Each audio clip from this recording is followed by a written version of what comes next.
Implementing networking for branch offices. Now, branch offices, that means we have main office, the organization's headquarter we can say, and then we have multiple branch offices. So how we can consider the networking or availability for our branch offices. So what are the options we have and what we should do. Now first, the scenario for the branch offices. But the several scenario affects the IT infrastructure in the branch offices. Now branch offices, we have the infrastructure there, but these are some scenarios and these are some effects. These are the things which can affect the IT infrastructure in our branch offices. First, the first thing is what the unreliable or slow WAN connection. That is what the main important problem. We join the branch offices to our main headquarter or main office. Now when we try to join them, so we use the WAN network. And for WAN network, we use the lease lines. Lease line is a private network, private WAN, and it is very expensive. It is expensive, but it is secure and dedicated line. But it costs a lot, and because of the cost, most of the people are not cannot afford, mostly not afford to have a fast line. So mostly the WAN lines are the slow lines. It will be slow. Sometimes it can be unreliable also. If suppose you are using, instead of lease line, if you are using the internet to connect the WAN, connect the branch offices with the using the, by securing it by using the VPN connections or direct access. So internet is not that reliable. It can be disconnects anytime. When lease lines are reliable, but they are expensive. So we are mostly we are not able to afford the fastest line. But internet, we can have a fast line in cheap, and we can use VPN on direct access to connect with this. But still it is using internet, and internet is not reliable. So this can be a problem, unreliable or slow WAN connection for the branch offices. Then small user population in branch offices. Now sometime in a branch offices, we may not have lots of users there. So a small number of users, then configuring lots of things for them is hard to spend money for that. Like we are not able, like suppose 10-20 users are there, so we will not put a server for them there. So every time whenever they want to connect or use the resources, they have to connect the main office. So mostly if you are having a small user, so you will not set up the servers and available resources for them locally. It is expensive. It is not that cost effective for making the resources available for them in the local place. So we have to make them available from the main office, and when they get the resources from the main office, then they rely on the WAN connection and the connection they use to connect. And if the connections are slow, then it can be a problem here. So these are also affected to the IT infrastructure in the branch office. Then lack of IT staff in the branch office. Now mainly in branch offices, if the small branch offices are there, so IT staff is also not available for them.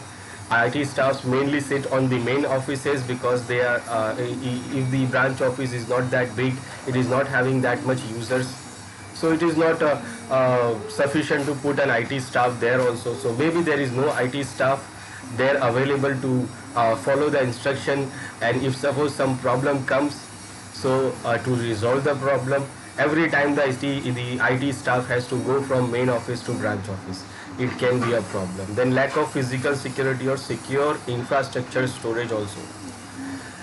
So sometimes the branch offices are not that secure places. Anyone is like open, anyone is coming and going. So physical security is also can be the problem there. Then dependency on head offices infrastructure. So if suppose we are having small users, no IT staff, and physical security is not there, so everything we cannot put everything there in the branch offices. So everything will be available from the main office. So the branch office will be dependent on the head office. So mostly it is depending on the head office to get everything from there.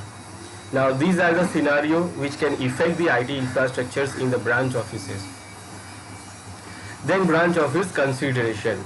Consideration for branch offices include security, availability and reliability, performance and capacity, legal and regulatory requirements, IT organizations, business consideration, and the most important is the cost. So when you are trying to consider about these branch offices or network about the branch offices, when we try to see that how we can provide, how we can create the infrastructure in the branch offices, then these are the consideration we should make sure. That security, that how much secure the branch offices are, and if it is need to be secure, then how we can secure them. Then availability and the reliability of the resources for the branch offices. Then performance and capacity, how the network will perform for the branch offices. Then also about the legalization, legally regulatory requirements also we have to consider. Then organizing the IT organizations, business consideration, and most importantly cost. How much cost it will put and how much cost we can bear to set up the secure branch offices. Now, option for providing a network connectivity to the branch offices, we have a WAN link is the most critical component for providing the network services. So we can use the WAN links, which is the lease line, which can provide the connectivity to the branch offices. And the WAN link properties includes the link type. The link type, that means what type of link we are using. We are using dial-up connection, we are using internet, we are using internet connection, we are using the lease lines. Then link bandwidth, how much bandwidth it is giving. How much bandwidth, that means how much speed we are getting from this WAN link. And the link latency. Latency, that means how much data we can put into that link.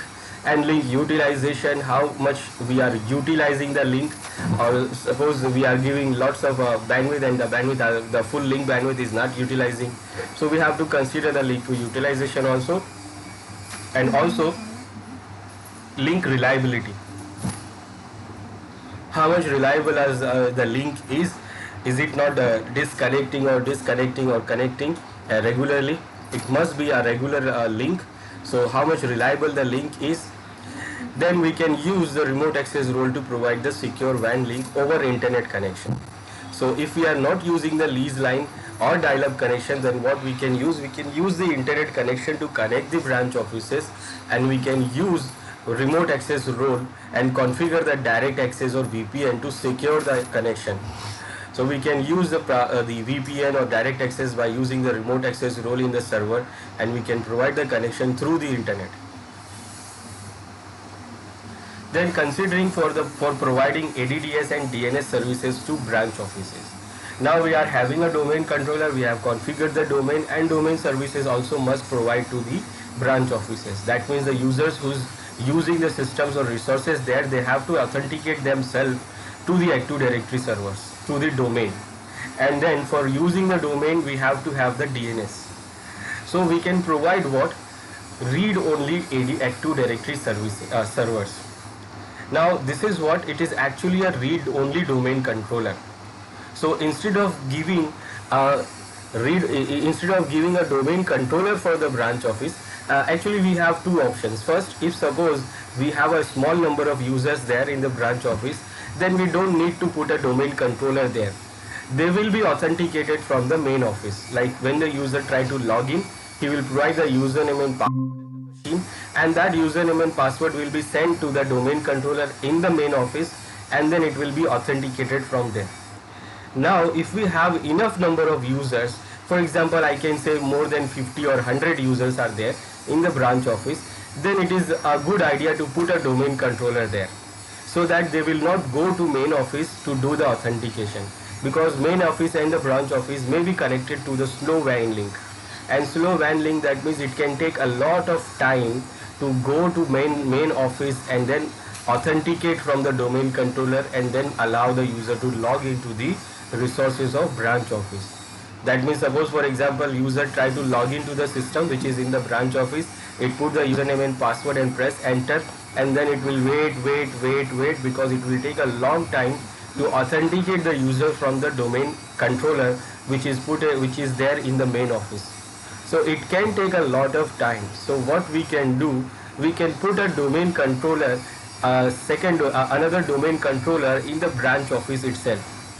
Now, when we put the domain controller in the branch office, domain controller has a read-write option in Active Directory. That means we can add the records and remove the records. But branch office may be not secure. If suppose the branch office is not secure, physical security is not there, if anyone can access the domain controller machine there, then it is not a good idea to put a domain controller there. So what we can do, we can put a read-only domain controller there. So we can put the read-only domain controller. What is the benefit of read-only domain controller? It do what? It does not have a right to edit anything in the domain controller. So anything in the domain. So we cannot add anything in the Active Directory. We cannot remove anything from Active Directory by using the domain controller.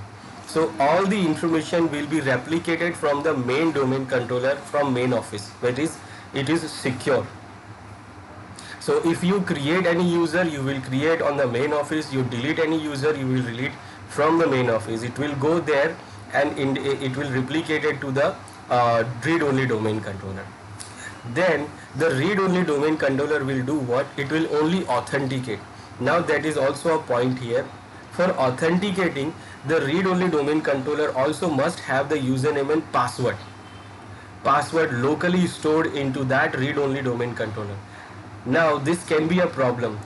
And how it is a problem?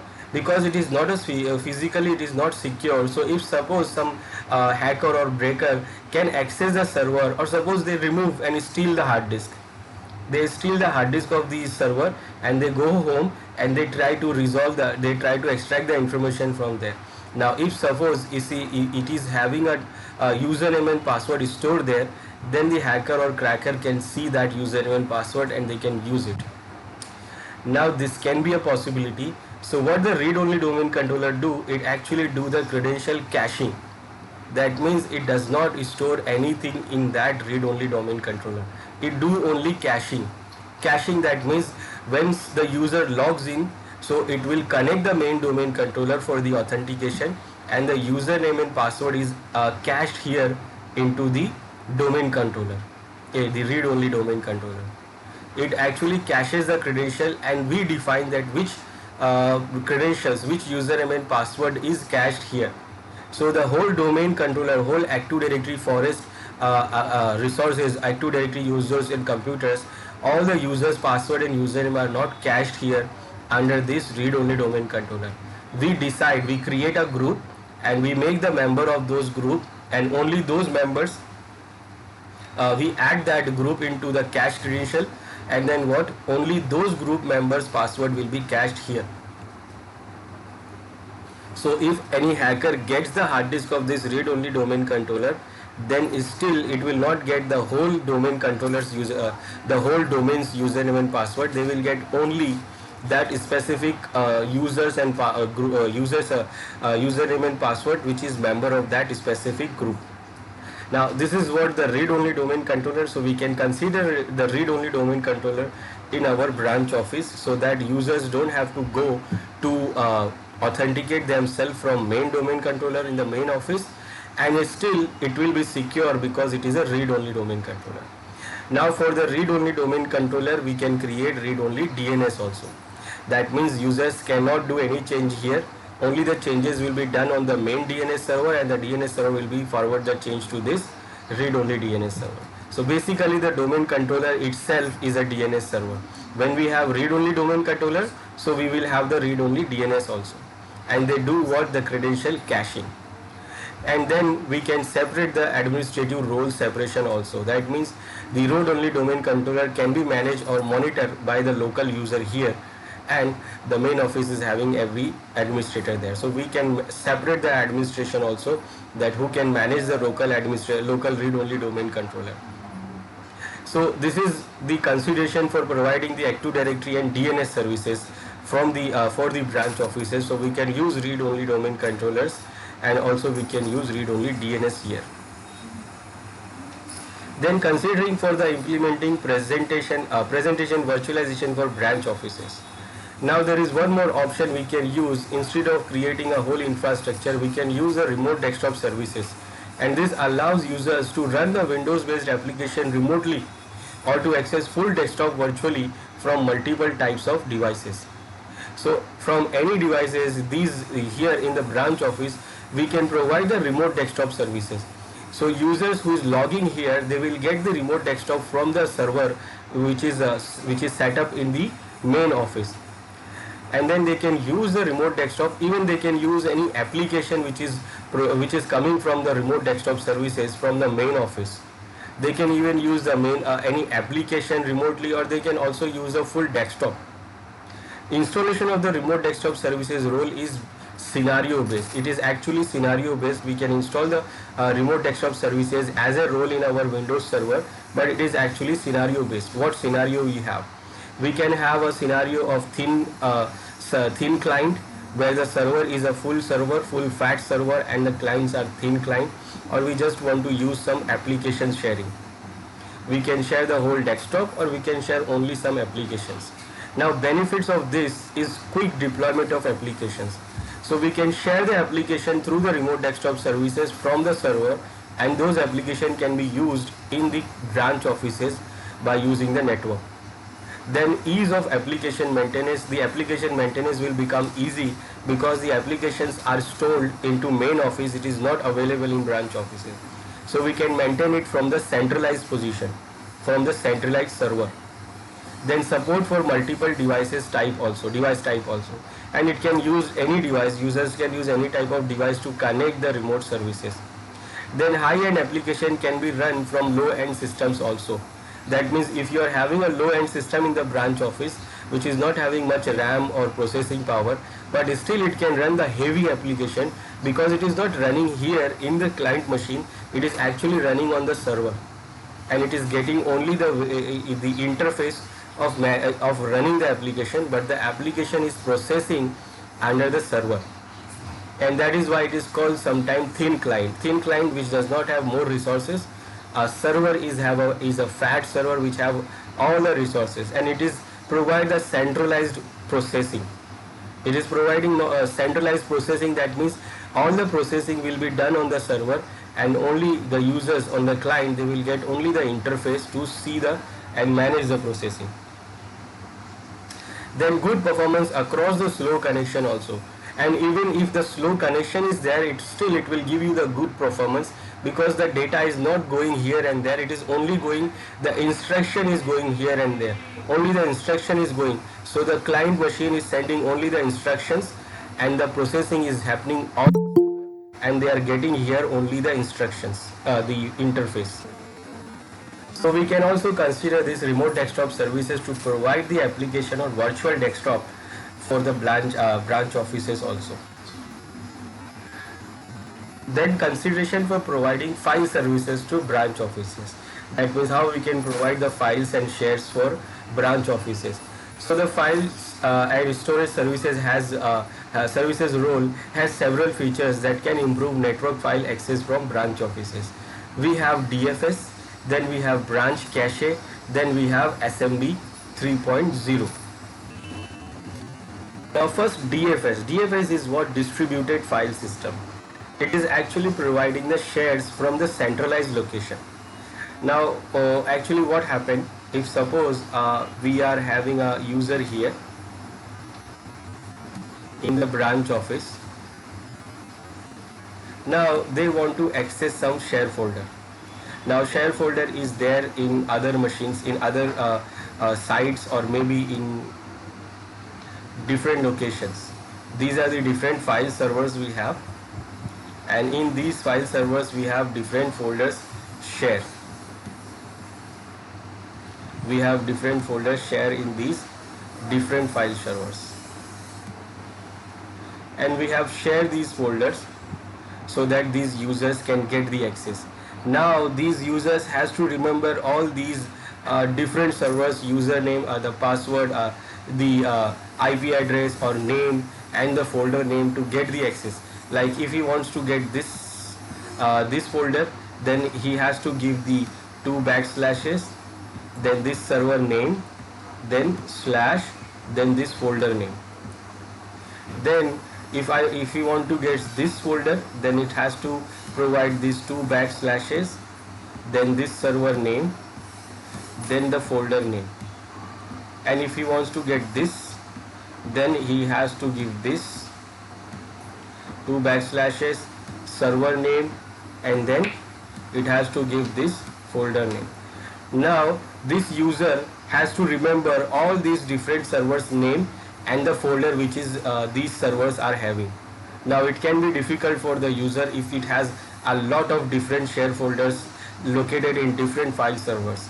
So these users can be difficult for them to access these. Now what we can do, or sometime what happen if suppose this server is having some problem, so I move this folder from here to this file server. Now what, user was remember only this name, that okay, I will get this folder from this name, so he will try to access this and it will fail. Why? Because we have moved the folder from here to there. Now we have to inform everyone that this is happened, and we are now having the folder available from this server. It is not available from here. Now it is very difficult to explain these things for users. It is very difficult. Now DFS will do what? We have an option to use a DFS server here. It is actually create the DFS namespace. Now namespace means what? We have a share created under this server, and under the server we create the DFS namespace. It is actually a share. It is actually a namespace is actually a share. It actually creates a share folder in this DFS server, and in this DFS server's share folder we create the link of these different folders available from these different servers.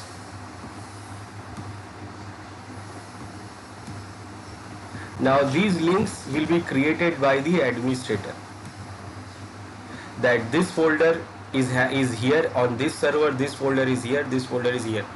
But for the client, they don't have to go for any folder here directly. What they do, they will access this link only. So they want to access anything, so they will go what? They will go to this share folder, this server and this folder.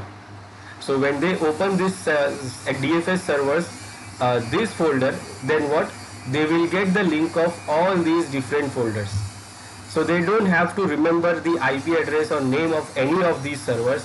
It will be easily get. They will get any folder easily from this folder. So they don't have to go to separately from any server.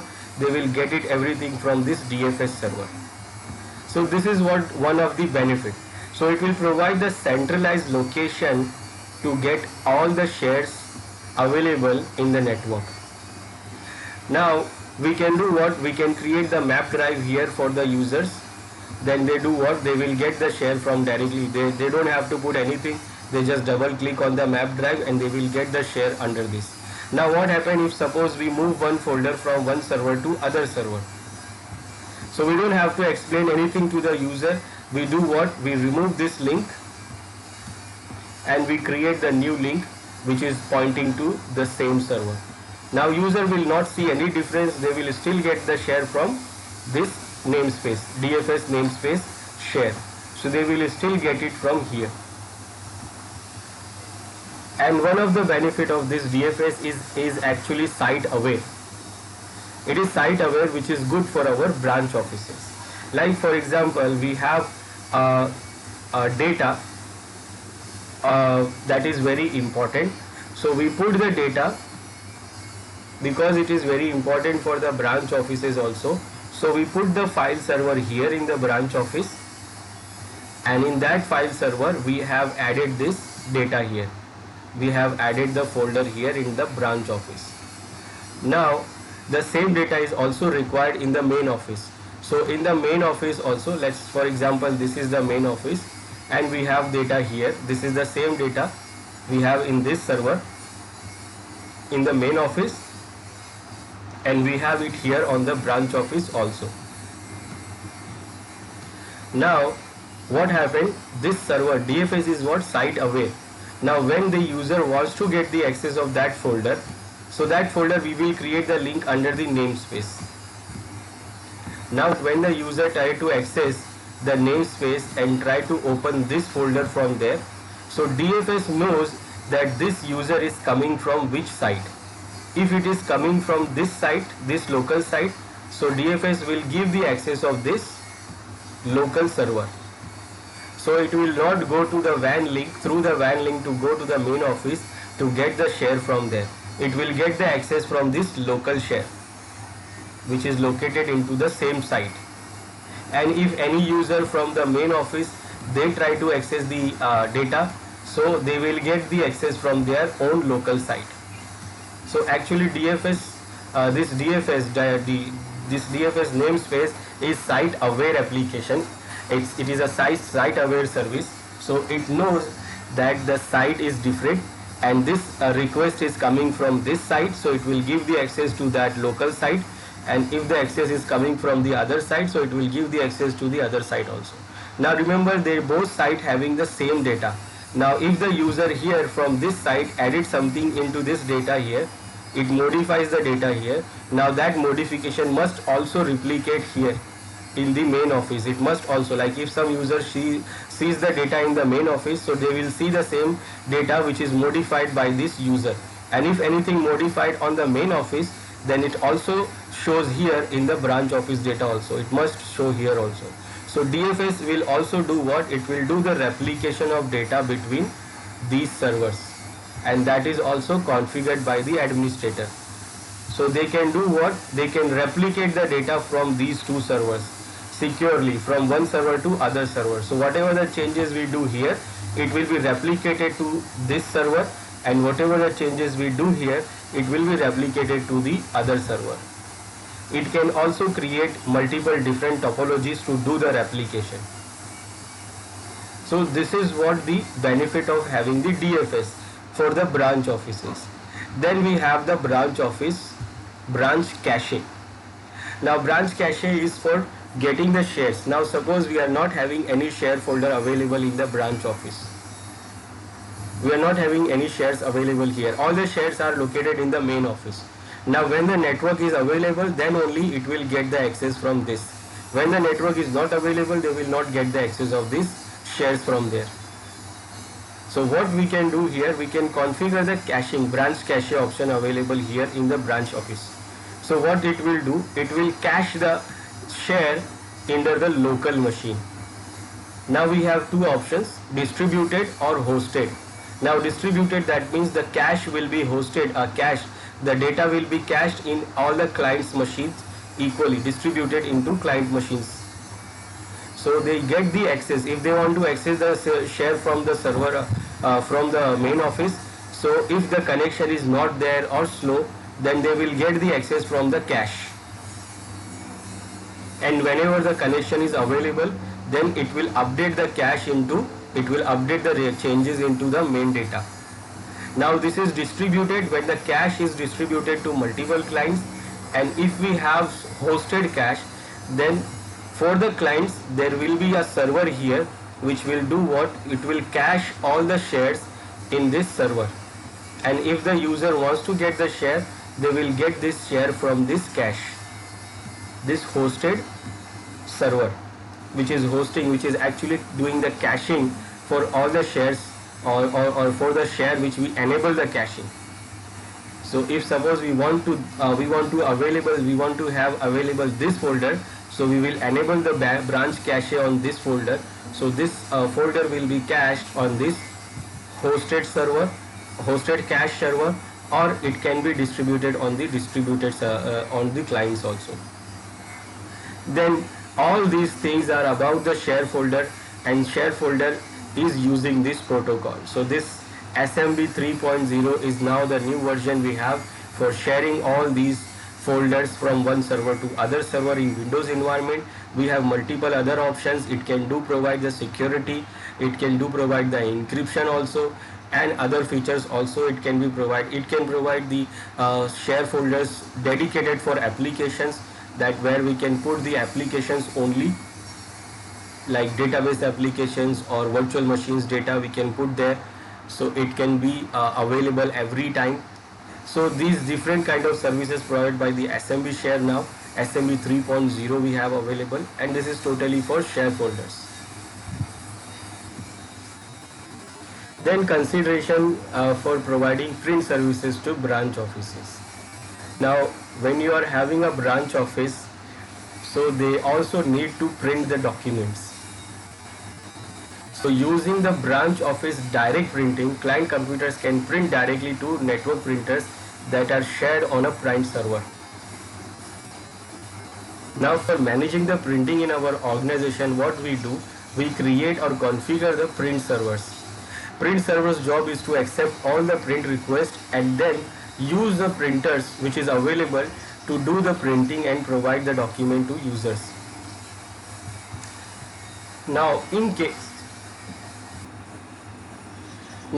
suppose we are having a printer here under the same branch office, we are having a printer located under the same branch office, but the print server is located at the main office. So what happens when the client sends a print job, so it will not go directly to the printer, it will go directly to first print server, and then from there the print server will send the job to printer, and then it will get printed here. Now it will take a long time if suppose we are having the slow link, and if it is having a lots of queue on this main office printer and lots of documents to be printed there. So what we can do, we can use this branch office direct printing option. It will do what it will do, client computers can print directly to the network printers that are shared on a print server. So even the printer is shared on the print server and it is managed by the print server, but still what we can do, if the printer is available in the same branch where the client is sending the printing, so what we can send the client can send the print job directly to the printer instead of sending it to the print server first. And we can do that by enabling the feature branch office direct printing. This option is available in the print server, so you can go there in the print server properties and you can enable this feature called branch office direct printing, and it will allow the user in the same branch office can print the job directly, can send the print job directly to the printer. So without waiting it will not send it to the print server, it will send directly to the directly send the managed printer, and it will do the job quickly.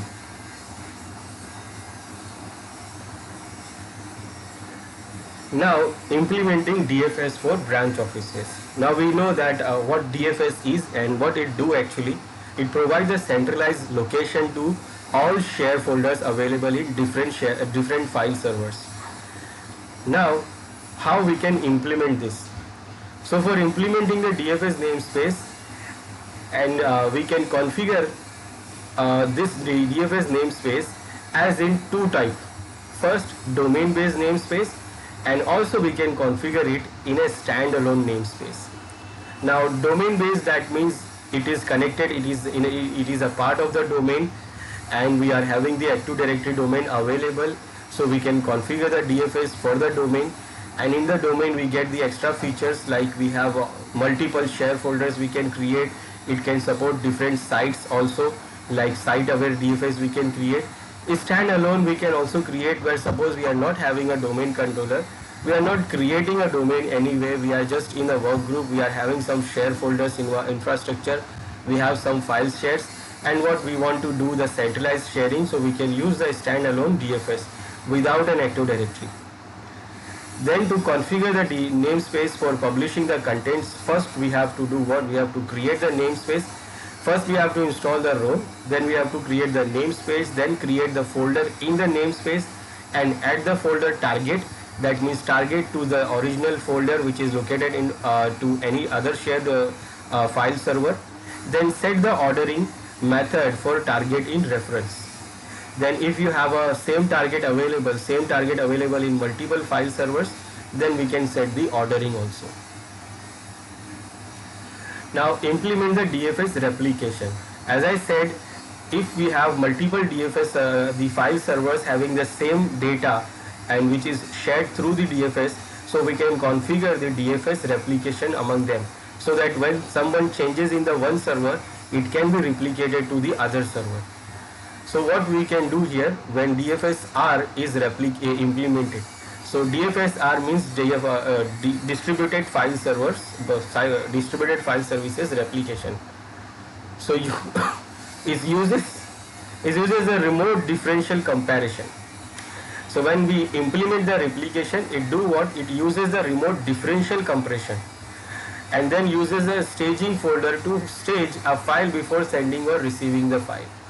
So it will do what? It will first use the remote differential compression.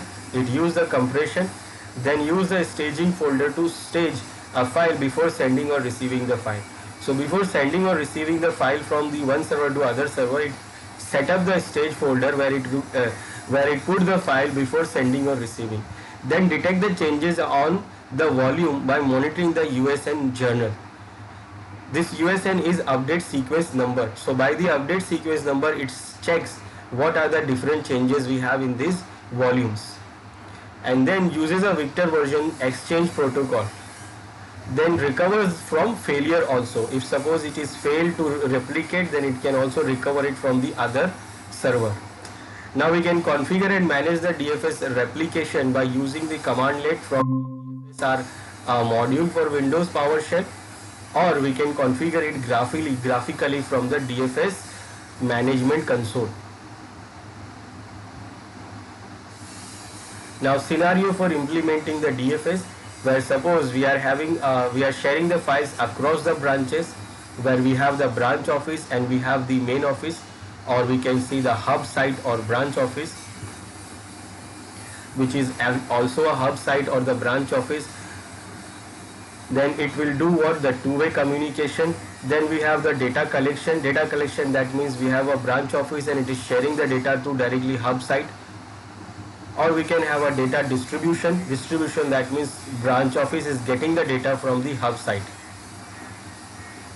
Now the hub site is maybe it is our main office or another branch office, and it can act as a hub to connect two different branch offices. Like one branch office want to send the data to other branch office, so it will send it to the hub site, and then from the hub site the other branch office will get the data.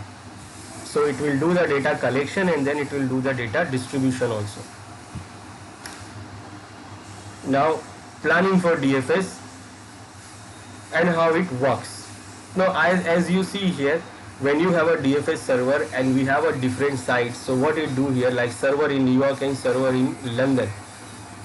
So users from the New York location, they will get the access of their own folder located in their own server on site, that is New York, and the users which is in the London, so they will get the access of their own site. They are getting the access from their own server from their own site. Now the data is same. If you can see, the data is same, project docs and project docs. These are the target folders which is located under this namespace, the marketing, and this is the targets located into these two different servers. So users enter this URL, this contoso.com/marketing, and they will get this folder, this one folder, client computers contact a namespace server, and receives a referral. So they will get the referral to go to which name server, which file server. Then client computers caches the referral and then contact the first server in the referral. So actually when the user try to get the access of this namespace, so it will see this folder there, and when it gets the folder, click on the folder, they will get the referral to contact the file server. Now the DFS is, as I said, it is a site away. So users from New York will get the referral from the New York server, and the user from London, they will get the referral for their London server. And whatever the changes they do here, it will be managed by replication. So the changes will be replicated from New York to London, server to server, and it is also managed by the DFS. Optimizing the namespace and replication. So you can optimize the DFS by renaming or moving a folder. So we can do what? We can rename and move the folder. If we are moving folder from one server to other server, we can do that without any problem from the user. User will not notice it that something is happening in the background. Disabling the referral to a folder. We can disable the referral also if suppose we have deleted the folder, we have moved the folder from one server. Specifying the referral cache duration. We can also specify how long that users can cache it. We can configure the namespace pooling. We can configure the replication group. we can create not only two servers, we can do the replication, we can do the replication from multiple servers, and we can do create the group of those servers to do the replications. If suppose we are having a multiple sites located, we have multiple sites, and on that sites we have multiple servers which shares the same data, then creating the multiple replicated folders. We can create multiple replicated folders and we can modify the replication topology. We can create the different topology and modify also for doing the replication. Topology, for example, we can use the spoke hub, we can use the mesh topology, we can use the we can use the hub topology also.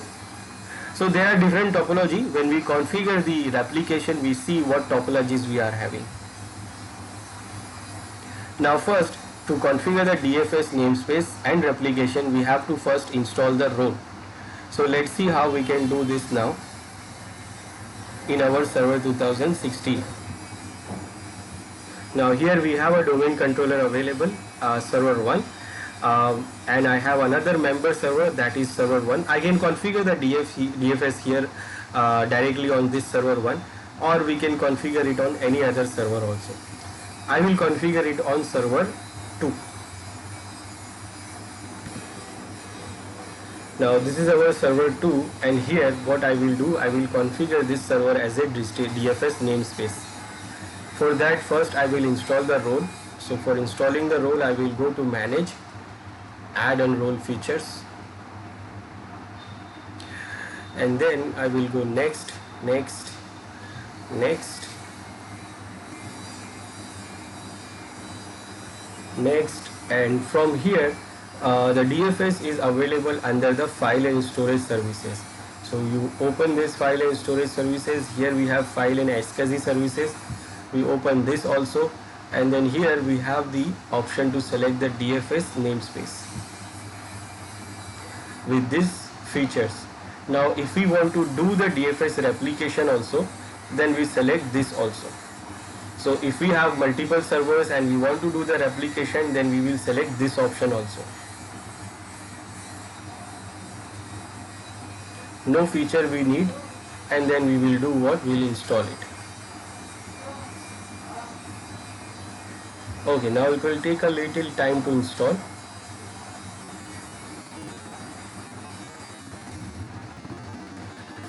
Now it is installed, so I can close now, and after installing, we'll go to tools, and we have here a DFS management console. So for configuring the namespace, we open this DFS management console, and from here we have two options: DFS namespace, we don't have anything here, and DFS replication. So because we have installed the replication also, so it is showing this also. Now I want to create the namespace, so I select the namespace.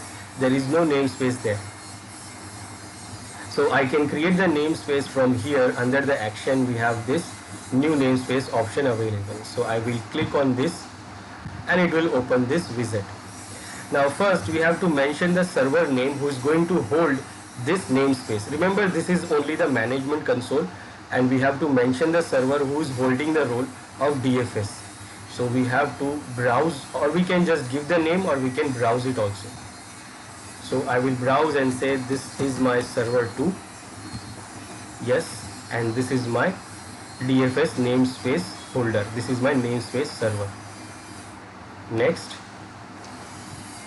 Now here we have to mention the name of the share of the namespace. Actually it is the name of the namespace, but the namespace is basically a server share which everyone access. That means the user wants to access, so they will access this namespace from the server, and it will be like this. As you see here, the sample, when anyone wants to access, it will access like // 2 backslashes, server name, and then the name of this namespace. Like for example, this share I am creating for marketing department. So I say marketing. Next, or also we can edit some advanced options, permission options for this namespace also. if you go to edit, you will see this. This will be the server name. This is the folder name, share folder name, and the totally it will become like this. It is creating under C drive. This folder is created under the C drive. We can see this. We can browse it to select another folder if we want, but by default it is going into the C drive DFS roots, and this is the namespace folder it is creating here. We can make the permission also. We can change the permission for this share. We can have by default all users have read-only permission. So all users have the read-only permission on this share, but in this share they will get the other share folders located from other file servers. So we can add those file servers folders here, and they can they can get the permission based on their rights. But on this marketing we have the option to, by default it is selected all user have read-only permissions, but we can change it. We can have all users read-only with permissions, read-write permission we can give. We can give administrator have full access, other users have read-only permission. We can change administrators have full access, other users have read and write permission, or we can create the custom permission also. But the default is good because we want that this namespace server should not be edited or anything done by the users. If user wants to do anything, they can do the share under this marketing, and if the user has a permission on that folders, then they can access those folders. But we don't want them to access this, edit anything in this share folder, this namespace folder. So what we have given by default is all user have read-only permissions on this namespace share folder, but we can modify it. Now here we have an option to create domain-based namespace, or we have an option to create a standalone namespace. Now domain-based namespace will be accessed by like this, // then domain name, then / the namespace name, or standalone will be accessed like the // server name and the namespace name. And if we are using the domain-based namespace, it is stored on one or more namespace servers and in Active Directory domain services. Then we have a benefit of having this namespace stored in one or more namespaces. Then you can increase the availability of domain-based namespace by using the multiple servers. Then when created in Windows Server 2008 mode, the namespace support increased scalability and access-based enumeration also. So if you select this option also, then it will create the Windows Server 2008 mode. That means after Windows Server 2008 mode, and it will give any additional features of scalability, and also it will give the option to use the access-based enumeration. Access-based enumeration, that means if the user does not have read permission, they will not get the share. They will not even see the share. So we can use this, or we can use not. We don't want, then you can remove this, or you want to create a standalone, then we can create the standalone also. We will go for the domain because we are in the domain.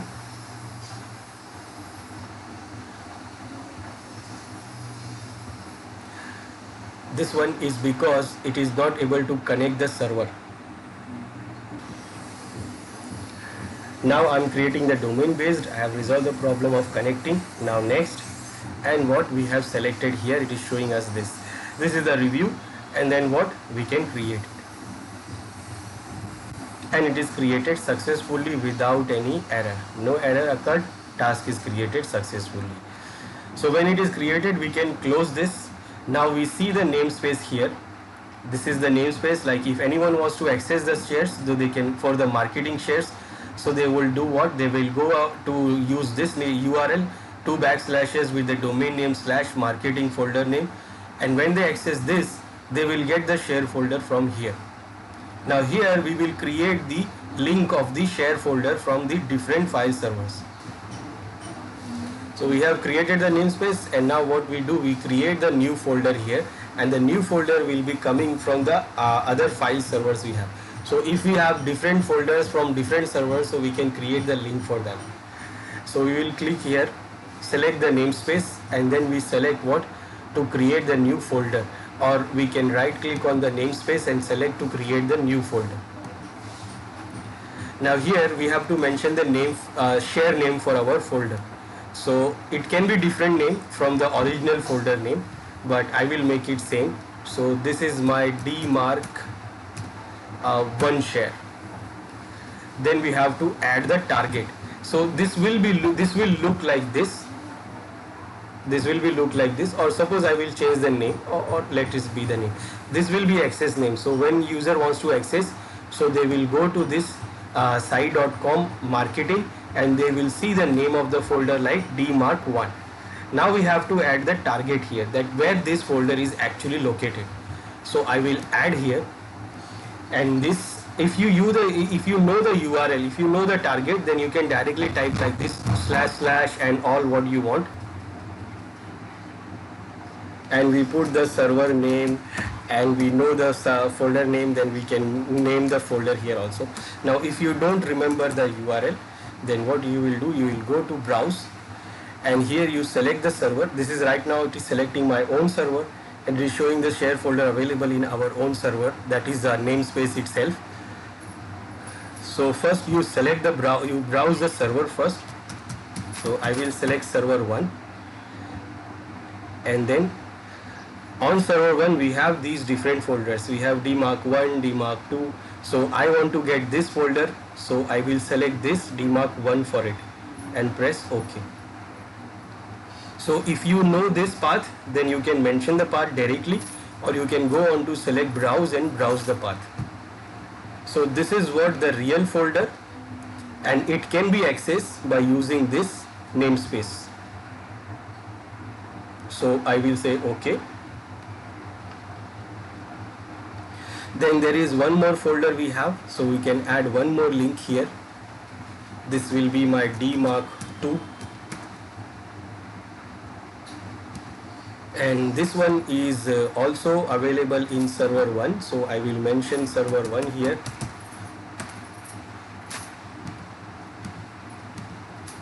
So this is here,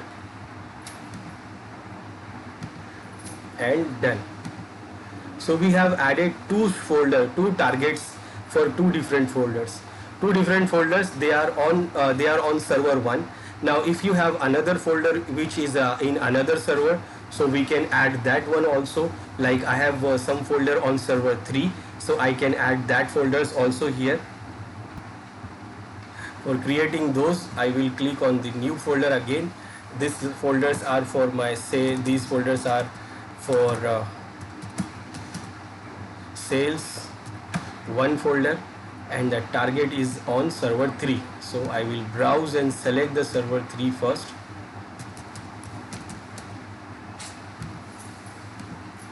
And on server 3 I have sales 1, so I select this, OK and OK.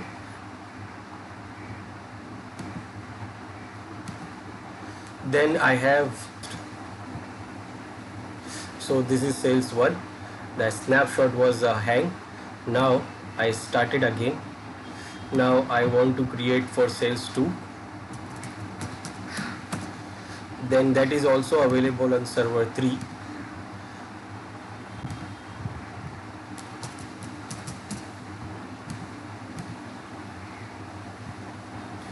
So I select this server sales 2. So what we did, actually we created one namespace marketing, and in that namespace we have 4 share folders. Two share folders from server 1, 2 share folders are coming from server 3. But users don't have to know these. Users access only this namespace, and they will get the access of all these share folders in the same location. So they don't have to go to any other servers to get the shares. They will go to this domain, they will put the domain name, and then they will put the namespace, and then they can get the folder. So how the users will get this? So this is our client. So client wants to access the shares. So what they do, they will go to run, and they will type the domain name. Then they will put the /, and they will do what? They will access the share marketing.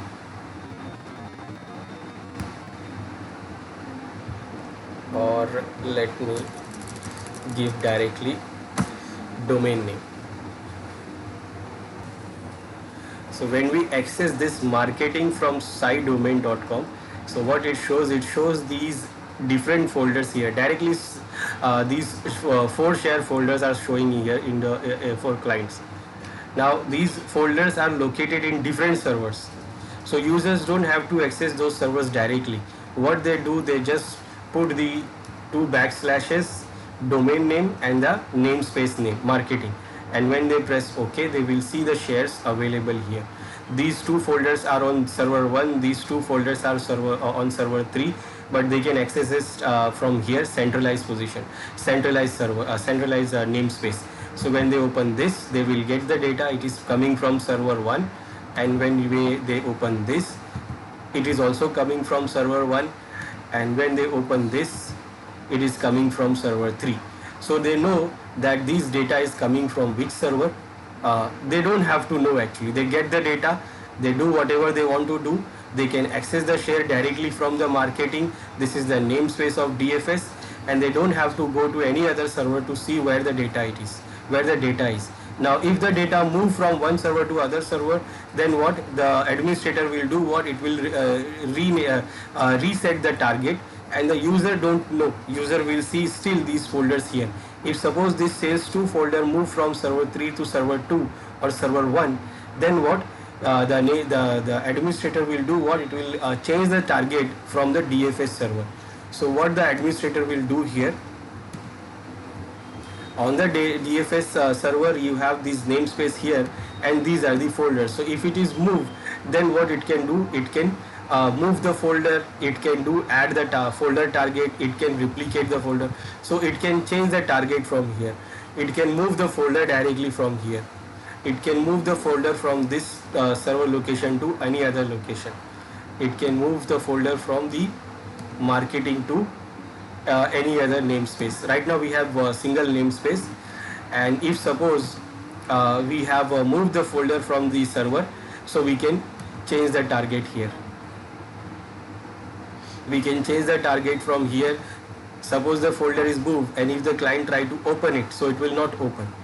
Let's for example, I will move this sales 1 from server 3 to server 1. Now when we access the site.com marketing, what we have moved the server to the sales 2 folder. This is moved from this server 3 to server 1. Now when I try to open this, I say no, the folder is not there because it is moved. Now when the administrator moves these folders, they do what? They will change the target also. They will change it from DFS. From DFS server, this is the folder, so it is not working. So what it do? It will change the target from here, and it will mention the target path. Like right now, it is now on server 1, so I will mention it on server 1, and now it is available here. So it is just change the path. Now user don't have to see what is it. A replication group can be used to keep this folder targeted synchronized. So it is saying that you should create the replication group to synchronize this. This is not the same folder I have, so I don't want to create this right now. So I will say no, I don't want to create right now. I just want to update the folder path.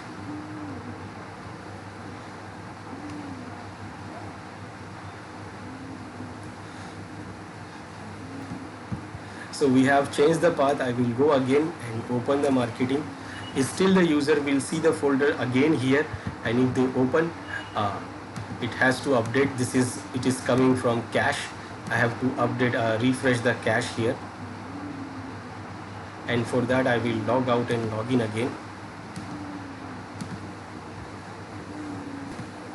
And one more thing, when we add the target, it actually add extra target here. So when you select the folder, you see it is adding 2 targets here. Target was on server 2 and server 3 also, server 1 and server 3. So this server 3 is not working. I will delete this because it is not working. This server 1 is now it is available from server 1. So this one is there. So we have to make sure this is available from here. So if you want to change, then we can change it from here. We can change the referral from here.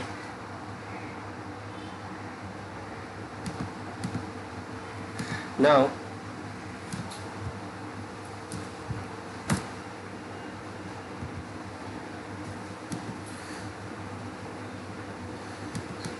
So when it is not working, updating it, so what we can do, we can create the new referral, delete the old one, and then what, create the new one. So you should also clear the cache, and then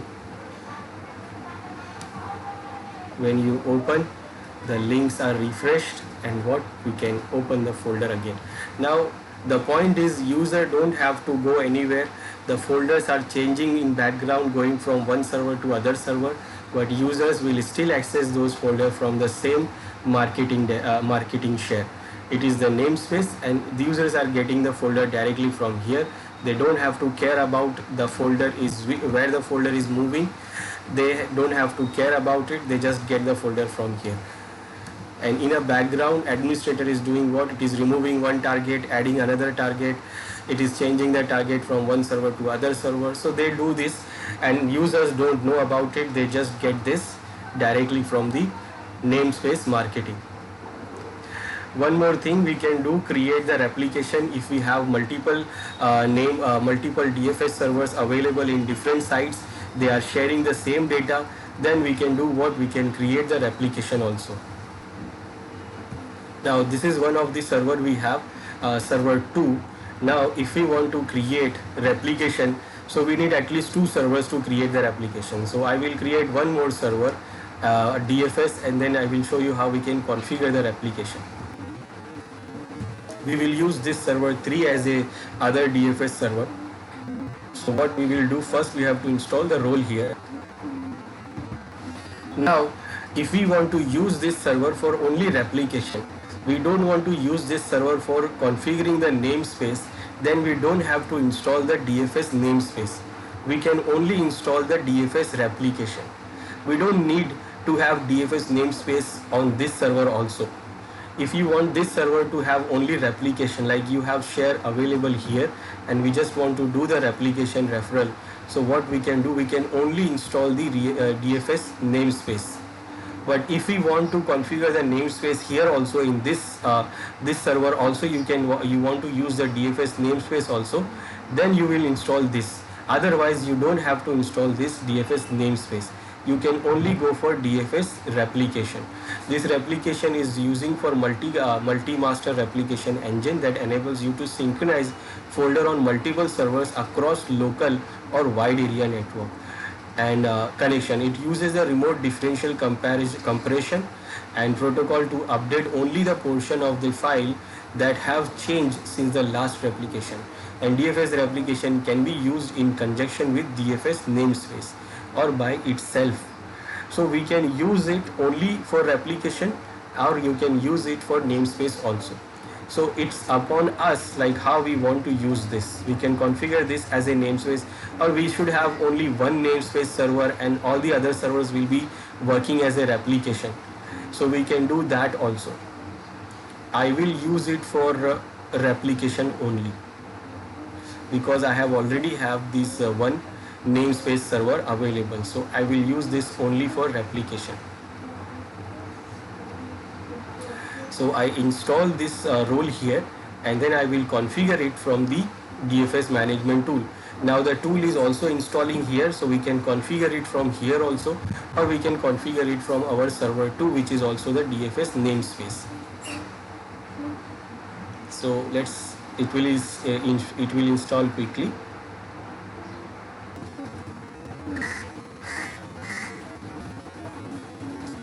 Okay, now this one is installed here. We can configure the replication from here also because we have the DFS management tool available here also, or we can configure it from our server 2 also. Now I will configure it from here, server 2, because this is our namespace server also. So I will select the replication option to do the replication, and then I will create the new replication group. And it will open this wizard. Now in this wizard it says 2 options here, to select the multi-purpose replication group or select the replication group for data collection. Now this multi-purpose, this option, this configures the replication between 2 or more servers for publication, content sharing and other scenarios. So it uses to do multiple things. And if you select only this replication group for data collection, then it will create only for two-way replication between two servers. That means it is only for two servers, and that we can use, such as the branch server and the hub destination server. Like we can you want to configure the branch server who send the request the data to the hub server or the centralized server, so we can use this. There we have only two servers, but if you want to configure multiple servers together to do the replication, then we can go on to select the multi-purpose. Now multi-purpose can also configure as a two-way. So if you don't know what to do, then go for this multi-purpose.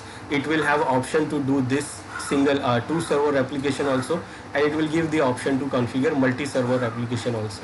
So we'll go for the multi-purpose and then select next.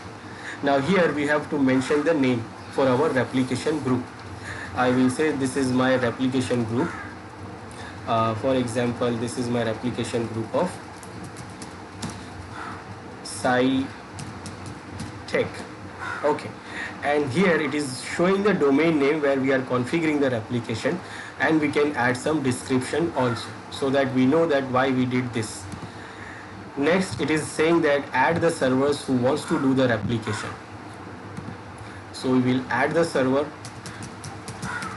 2, and then we add server 3 also. So we want to do the replication between these two servers. Now we'll go next. Now here it is asking us that what you want to do, which topology you want to use. Now here it is saying hub and spoke. Now this one is for the two server side. That means only you have two members. So we configure one member as a hub and one member as a spoke. Spoke, that means it's from the branch, and it will send the data to hub server, and then the data will go to other branch server. So the branch offices, these branch servers, these spoke servers will not connect directly to each other. They will do what? They will send the data to the hub server, and the hub server will send the data to other servers. This option is the second option if we select. Now if you have multiple servers, we have two servers, so we have these option. If we select the second option, then we have this option available to select the spoke and hub members. Now we have option to select the mesh topology. Mesh topology, that means here all the servers will be connected together. If suppose we have 4 servers configuring in the replication, then all servers will be connected together, and they will send the data and receive the data replication to each other directly. Now this logical topology is also depend on physical topology. So you have to know that how your servers are connected, in which site. If your sites are connected like this, mesh, so you will go for mesh, and if your site is connected like this, then you can go for this. Or you should know you don't want to use any topology, then you can select no topology. Right now we have only 2 servers, so we can select mesh also. It will work like only two-way connection. So it will work like two-way connection. So I'll go with this. Then here you will select the replication continuously using the specified bandwidth, or you can replicate the replication during the specified daytime. So you can select this first option to do the replication 24 times. Whenever it changes, it will send the update.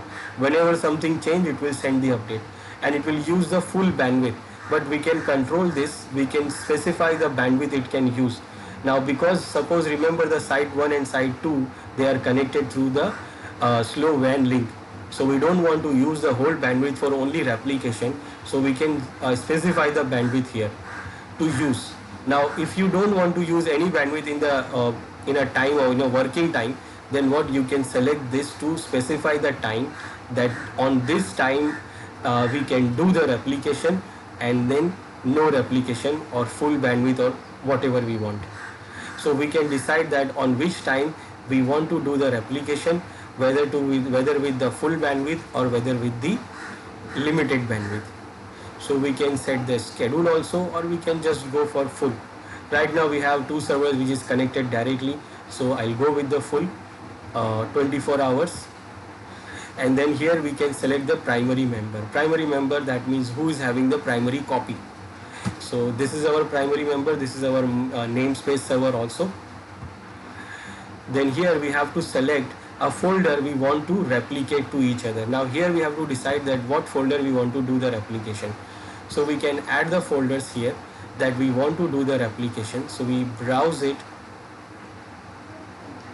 and we can select the folder here. So if you have any share folder right now,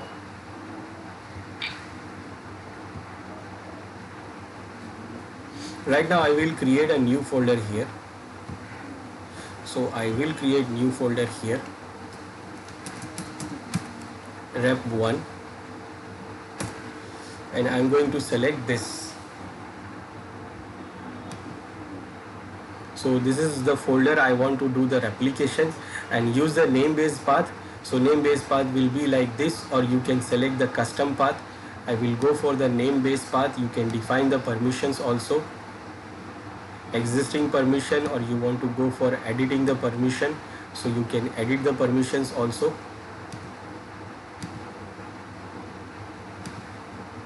So I selected the folder. Then you will select the local path of rep1 on other member.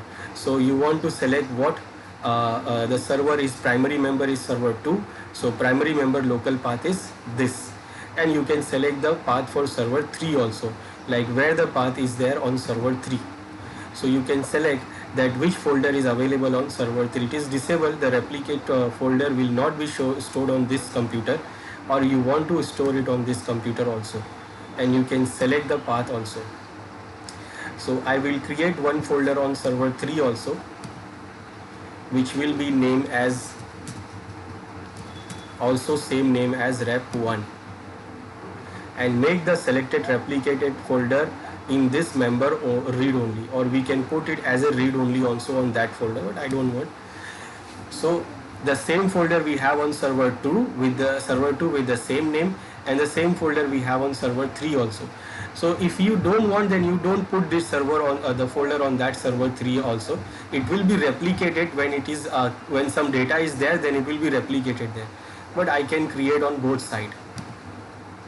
So this is what we have selected, and now we can create, and this is created successfully. Now replication will not begin until the configuration is picked up by the members of the replication group, and the amount of time this takes depends on the Active Directory domain service replication latency as well as the pooling interval.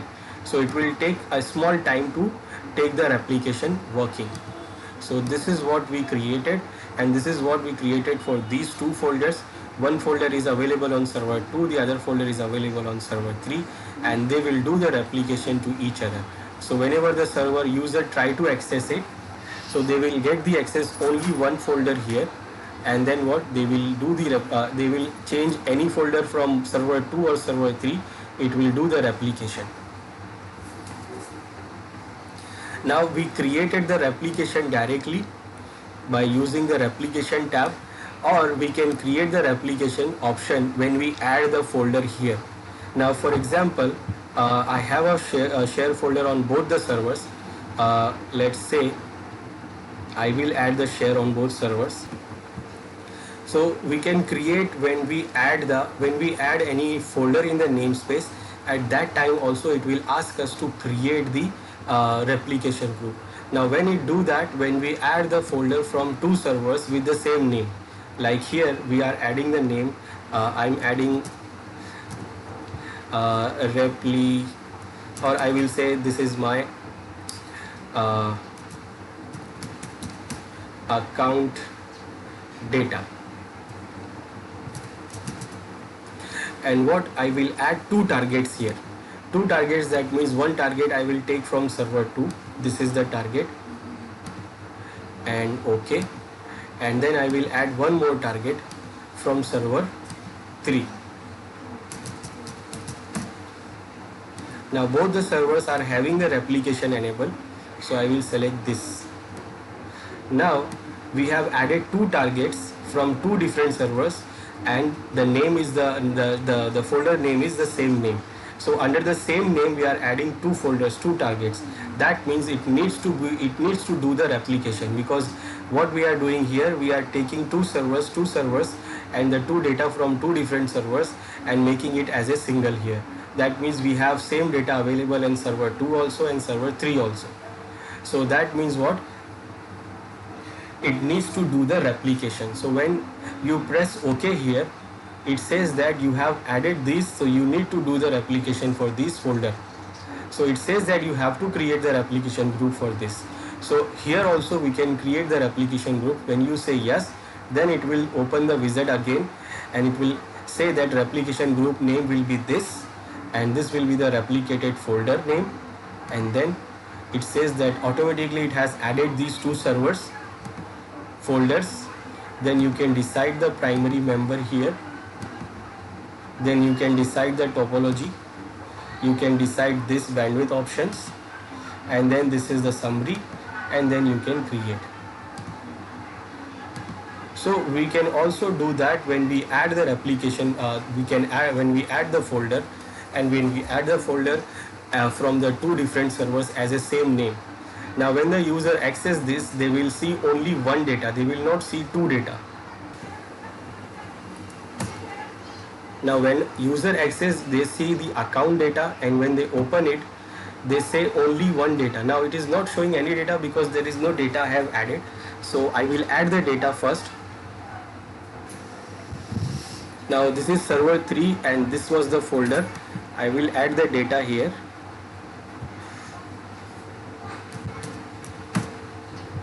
Data 1, and I will add the same data on server 3 also. I will put something here.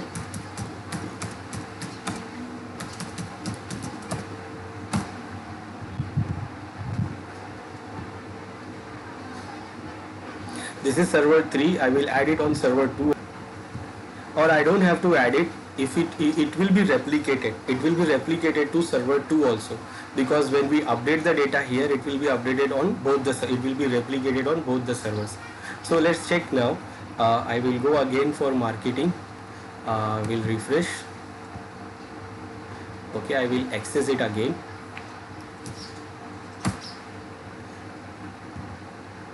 And it will take a little time because of the Active Directory latency.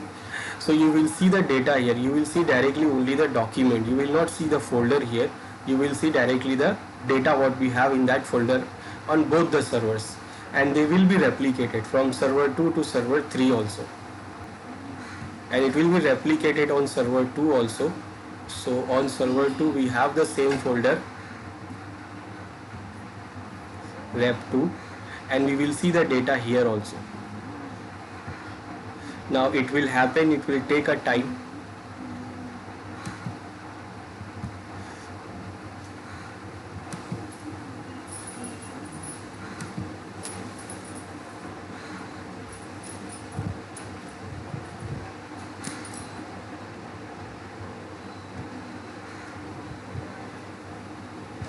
I will refresh it from here.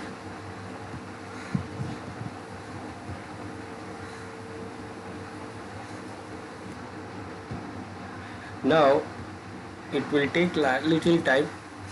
Now when we go to marketing again and we see the data is there now, and we check the data is there on server 2 also, so we can go directly to the server 2, C drive and the folder, and the data is there, and we'll try to see it on server 3 also and try to check. It is showing here. Now we'll check directly on server 3, and it is also showing here. So same data is available on both the servers. Now if I add it from anywhere, it will be added, updated on both the servers. Like someone client is accessing the share here from DFS and do edit the things.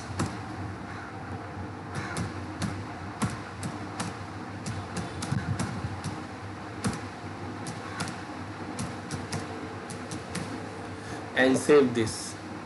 Now when it saves, it do the changes, it do what? It triggers the replication, and it will do the replication.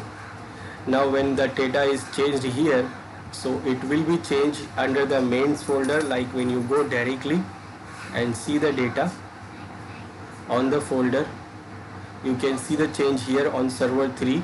Now same changes you can see on server 2 also. So on server 2, when you go the data, you access the data directly. So it is also changed. So users will see only one file. They will not see two files from server 1 and server 3. They will see only one file, and whatever they change, it will be replicated on both the servers. So the users who's close to server 2, they will get the access of server 2.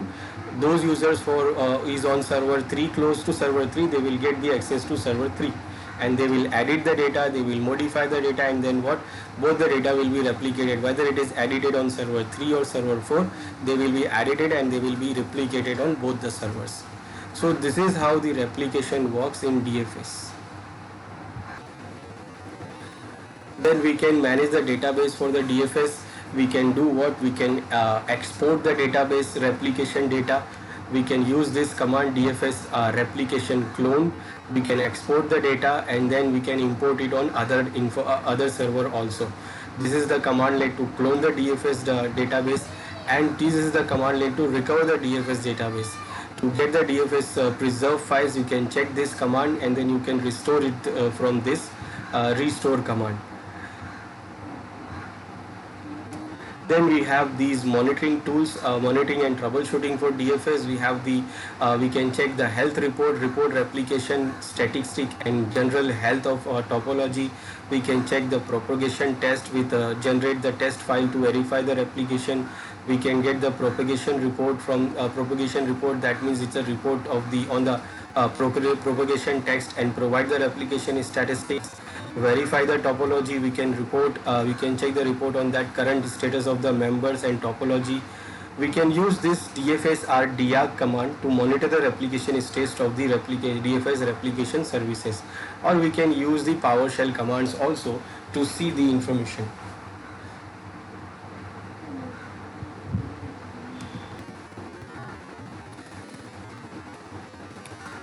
So we have commands. These command DFS RDIAG. It is used to see all those things. We can do all those things with this. We can check the replication status.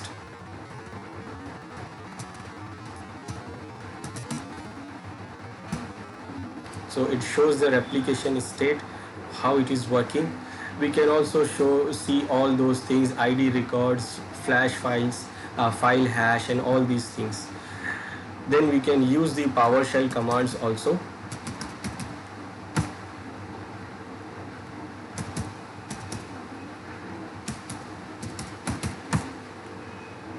PowerShell commands like get, DFSR. We have multiple commands here. We have to see, we can see the clone state, we can see the backlog clone state, we can see the connections, we can see the connection between servers. Then we can see all the DFSR commands are there to see the connection, schedule, delegation, replicated folders.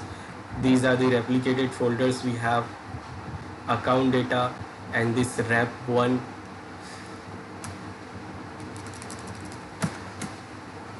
Then we have DFS and namespace. We can see the namespace informations like DFS namespace, replication groups. We can see what replication groups we have created. So all these commands are for checking our DFS, managing our DFS. This is to see the namespace information about the namespace folders. You have to mention this path.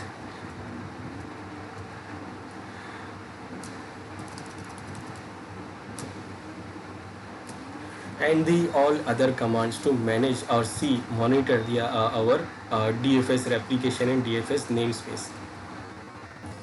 So this is our DFS and how we can configure this branch office solution we have for sharing the files. We can use the DFS. There is another options like we can use the branch cache, and the share folders are available as a SMB 3.0. So we can use the DFS to do the solution for the branch offices for sharing files.